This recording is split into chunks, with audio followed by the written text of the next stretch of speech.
La arquitectura del terror, la verdadera historia de Vlad Tepes. Dicen que los gritos desgarradores podían escucharse a kilómetros de distancia, flotando como una niebla maldita sobre los valles. Estamos en el verano de 1462. Eres un soldado otomano, un veterano de la maquinaria militar más formidable que la tierra haya conocido jamás. Has conquistado la inexpugnable Constantinopla, has derrocado imperios milenarios y has visto caer reyes a los pies de tu sultán. Ahora, marchas hacia un principado minúsculo y olvidado llamado Valaquia para aplastar a un príncipe rebelde. La misión debería durar semanas, quizás solo días, es una formalidad burocrática escrita con sangre. Pero entonces, el viento cambia y te golpea el olor. No es el aroma metálico de la batalla fresca, sino algo más denso, dulce y repugnante, muerte antigua, podredumbre y miedo. La columna se detiene. Los exploradores, hombres que no temen a la muerte, han dejado de avanzar. Al rodear la colina cerca de la capital, lo ves.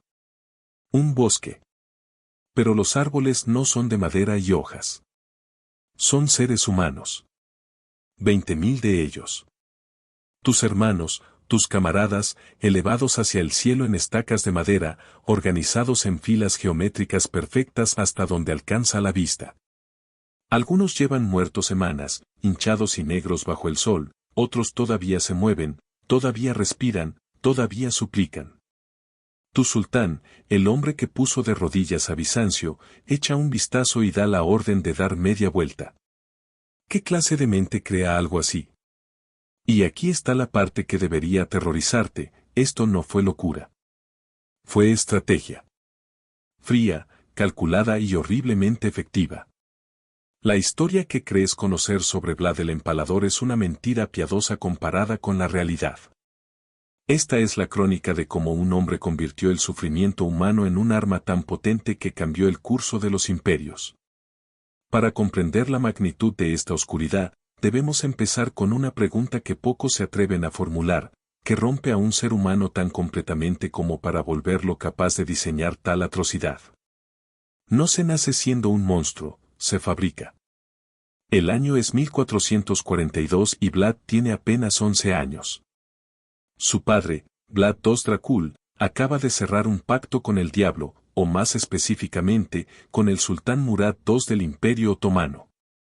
El trato es brutal en su simplicidad, el padre conserva su trono en Valaquia, pero a cambio entrega a sus dos hijos menores como garantía viva de su lealtad. El joven Vlad y su hermano Radu son arrancados de su hogar y arrojados al corazón de la corte otomana, no como prisioneros en mazmorras húmedas, sino como huéspedes privilegiados. Sin embargo, los libros de historia a menudo pasan por alto un detalle crucial, aquello no era educación, era guerra psicológica.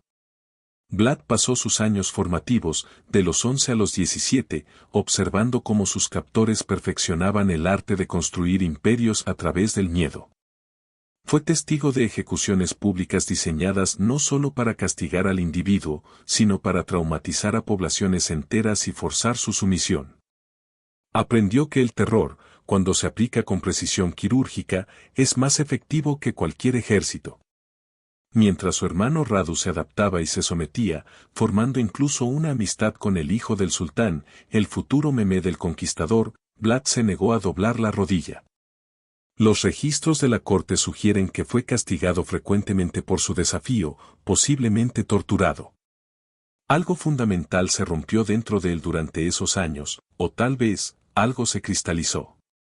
Desarrolló lo que los psicólogos modernos llamarían un complejo de persecución combinado con una necesidad obsesiva de control. Vlad no solo sobrevivió, estudió. Memorizó cada técnica de tortura, cada táctica de miedo, construyendo un arsenal mental que usaría para remodelar el mundo a la imagen de su propio trauma. Cuando finalmente regresó a Valaquia en 1448, encontró su hogar en ruinas. Su padre había sido asesinado por los boyardos, la nobleza local traicionera, y su hermano mayor había sido enterrado vivo. Vlad estaba solo, rodeado de enemigos y sin respaldo. Pero no buscaba simplemente venganza, quería reestructurar la psique de su nación. Tras años de exilio y planificación, retomó el trono en 1456 y comenzó su gran obra. Su fiesta de coronación se convirtió en el modelo de su reinado. Invitó a las familias de los boyardos, los mismos que habían orquestado la muerte de su familia, a un banquete de reconciliación. En medio de la celebración, preguntó cuántos príncipes habían visto pasar. Cuando los ancianos se jactaron de haber sobrevivido a decenas de gobernantes, Vlad sonrió y dio la orden. Los viejos fueron empalados allí mismo, mientras sus familias eran encadenadas y forzadas a marchar para construir el castillo de Poenari hasta morir de agotamiento. Vlad había borrado a la vieja nobleza y la había reemplazado con una meritocracia basada en el terror absoluto. Pero esto era solo política doméstica. Lo que Vlad hizo a continuación enviaría ondas de choque a través de Europa y Asia. En 1459, cuando los enviados del sultán Mehmed II, su antiguo compañero de infancia, llegaron exigiendo tributo y sumisión, se negaron a quitarse los turbantes ante Vlad. Citando una costumbre religiosa. Vlad, con una calma gélida, respondió: respeto a un hombre que honra su fe tan completamente.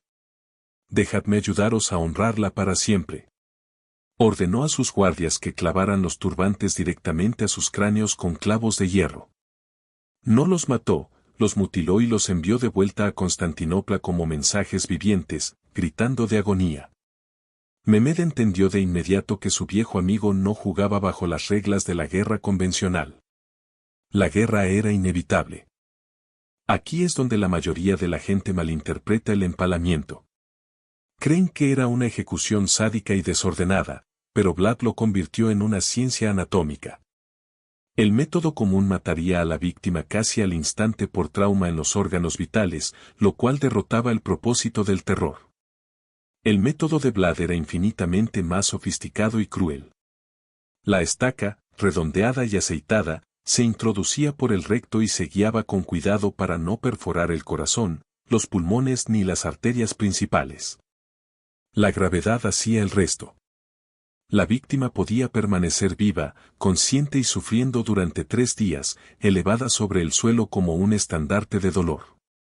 Vlad entendió algo que la guerra moderna confirma: presenciar un sufrimiento prolongado es exponencialmente más traumático que presenciar una muerte rápida. Y lo escenificó todo.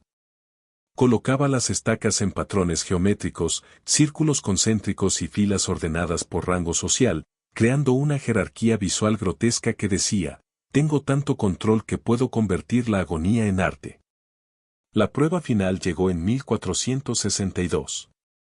Mehmed II, harto de la insolencia de Vlad, marchó hacia Valaquia con un ejército estimado en 90.000 hombres, una fuerza de exterminio diseñada para borrar el principado del mapa. Vlad, con apenas 20.000 soldados, sabía que una batalla convencional sería un suicidio. Así que hizo lo que había planeado desde niño: se negó a darles batalla. Utilizó tácticas de tierra quemada, envenenando pozos y quemando cultivos, arrastrando al ejército otomano hacia el hambre y la desesperación. Luego, perfeccionó la guerra psicológica con el famoso ataque nocturno. En junio, Vlad lideró una fuerza suicida infiltrándose en el campamento otomano con el único objetivo de asesinar al sultán. Aunque fallaron en matar a Mehmed, el caos y el terror sembrados esa noche rompieron la moral de los invasores. Los soldados otomanos, exhaustos y paranoicos, veían enemigos en cada sombra. Pero nada los preparó para lo que encontraron al acercarse a la capital, Tegovite. El bosque de los empalados. Una extensión de 3 kilómetros de largo por 1 kilómetro de ancho donde 20.000 prisioneros otomanos se pudrían al sol en perfecta formación. El cronista griego Calcondilas escribió que incluso el sultán, un hombre que no era ajeno a la crueldad, quedó paralizado. No podía comprender la mente de un hombre que sacrificaría tanto, que convertiría su propia tierra en un cementerio a cielo abierto como estrategia defensiva. Mehmed, reconociendo que no podía luchar contra un enemigo que ya había cruzado todos los límites de la humanidad, ordenó la retirada. El ejército más poderoso del mundo no fue derrotado por el acero, sino por el miedo. Vlad había ganado. Sin embargo, el final de esta historia nos revela la tragedia inevitable del poder absoluto. El terror es una herramienta que, una vez desenvainada, es difícil de guardar. Vlad no pudo detenerse. Comenzó a aplicar estas mismas tácticas contra su propio pueblo por las infracciones más leves, comerciantes deshonestos, mujeres acusadas de adulterio, cualquiera que perturbara su orden perfecto. Su brutalidad alienó a sus aliados y a su propia gente. Finalmente, fue traicionado, encarcelado por los húngaros y, años después, murió en una batalla oscura, su cuerpo decapitado y su cabeza enviada a Constantinopla conservada en miel. Un último trofeo para el imperio que tanto odiaba. Hoy, la cultura popular lo recuerda como Drácula, el vampiro, una criatura sobrenatural. Pero esa es una salida fácil, una forma de distanciarnos del horror. Porque la verdadera pesadilla no es que Vlad fuera un monstruo mítico, la pesadilla es que fue completamente humano. Fue un producto de su tiempo, un estudiante que superó a sus maestros en el arte de la crueldad. El bosque de los empalados no fue un acto de locura, fue psicología aplicada. Nos obliga a confrontar una verdad incómoda sobre la naturaleza humana, el miedo funciona. Y mientras miramos hacia atrás a los capítulos más oscuros de la historia, debemos recordar que el verdadero horror no reside en lo que Vlad hizo a los cuerpos de sus víctimas, sino en lo que hizo a las mentes de los vivos. Demostrando que, bajo la presión correcta, la línea entre la estrategia militar y la atrocidad absoluta se desvanece hasta desaparecer.